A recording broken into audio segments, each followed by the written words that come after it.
The hair loss industry is not one that inspires great confidence in most people. I have to admit this is perfectly understandable given the damage caused by the many rogues and charlatans who have abused the trust of far too many vulnerable people who have received worthless and even dangerous products or advice in exchange for their hard-earned cash. The end result is the prevalence of a stigma that the industry is hard-pressed to shake off. But is this perception really justified nowadays? Are there no genuine treatments that sufferers can turn to in a bid to treat the ravages of premature hair loss?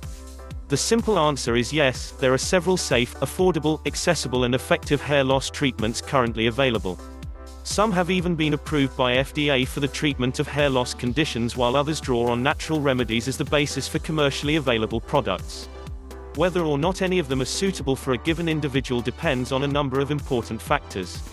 First and foremost, every individual must determine the exact cause or causes of his or her hair loss. This may appear to be an oversimplistic statement, but the truth is, most people undergoing a course of treatment for hair loss have proceeded on the basis of self-diagnosis. Given the fact that premature or excessive hair loss is often associated with underlying medical conditions, this is perhaps not the most sensible course of action. My advice in all cases is to seek the guidance of a qualified medical practitioner, because the consequences of not doing so may be serious in a small number of cases. Even where all the evidence points to the onset of hereditary male pattern baldness, it would probably be best to seek advice, if only to rule out other factors. Once the cause of hair loss has been properly diagnosed, you will be in a position to choose a suitable form of treatment. This may range from the prescription of drugs aimed at balancing disrupted hormone levels to the topical application of minoxidil to reduce the symptoms of male pattern baldness. Hair loss may be caused by many factors, including changing hormone levels, illness, stress, overuse of strong chemicals, excessive traction, poor grooming practices, side effects of medical treatment, poor nutrition, weak immune system and the effects of aging. The good news is, all of these can be tackled with reasonable hope of success, but only if you choose the right treatment.